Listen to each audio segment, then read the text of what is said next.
Indonesia merupakan negara dengan penduduk terbesar keempat di dunia yang berakibat pada tingginya produksi sampah, terutama sampah makanan. Pada tahun 2021, produksi sampah makanan di Indonesia mencapai 20.938.252. Bupati Bantul Abdul Halim Muslih ingin mewujudkan Bantul bersih sampah atau Bantul bersama pada tahun 2025. Untuk mewujudkan program tersebut, pemerintah Kabupaten Bantul tekankan untuk pengolahan sampah dengan program super prioritas.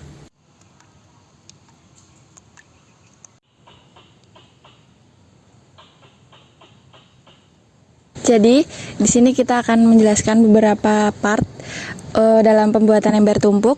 Yang pertama adalah ember.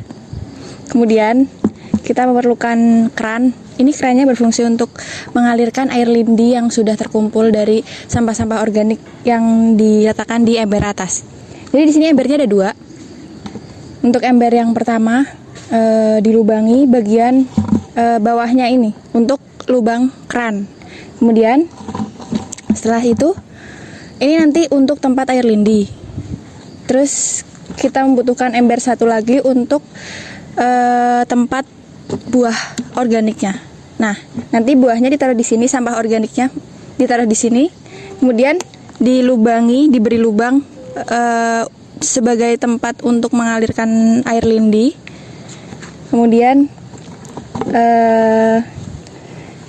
tutup dari ember yang bagian bawah ini kita pasang, akan tapi diberi lubang di bagian atasnya. Kemudian ember bagian atas ini diberi lubang di bagian samping dua.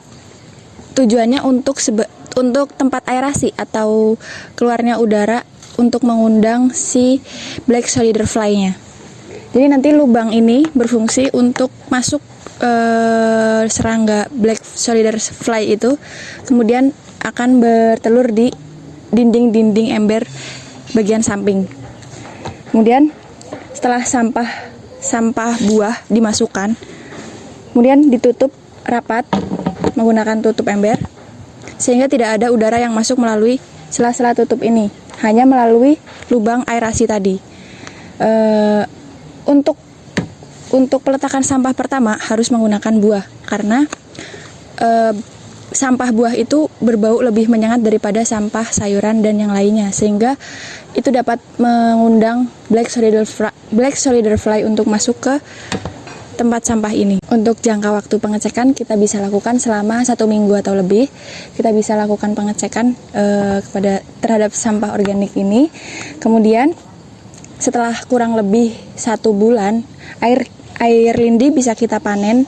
Kemudian kita masukkan ke dalam botol plastik ukuran besar, akan tetapi dalam pengisiannya tidak perlu penuh-penuh karena kalau semisal diisi penuh nanti fermentasinya akan kurang maksimal.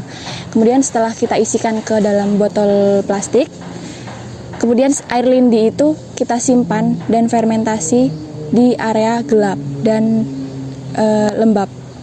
Tujuannya agar fermentasi terjadi secara maksimal. Kemudian air lindi tersebut kita fermentasi setelah kurang lebih 1 bulan. Kita cek dua indikator, yang pertama bau dan yang kedua adalah warna. Air lindi yang sudah jadi nanti warnanya akan berubah warna menjadi gelap, hitam gelap, kemudian baunya tidak menyengat lagi. Sekian informasi yang dapat saya sampaikan, kurang lebihnya mohon maaf. Wassalamualaikum warahmatullahi wabarakatuh.